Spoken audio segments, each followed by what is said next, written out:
and touch the sound of silence.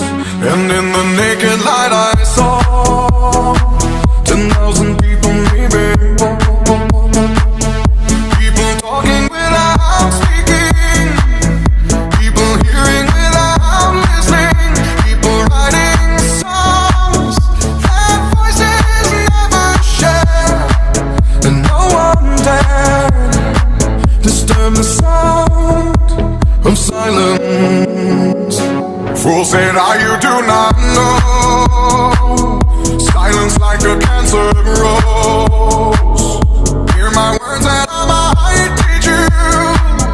Lay my arms and I might reach you. But my words, like silent raindrops, fell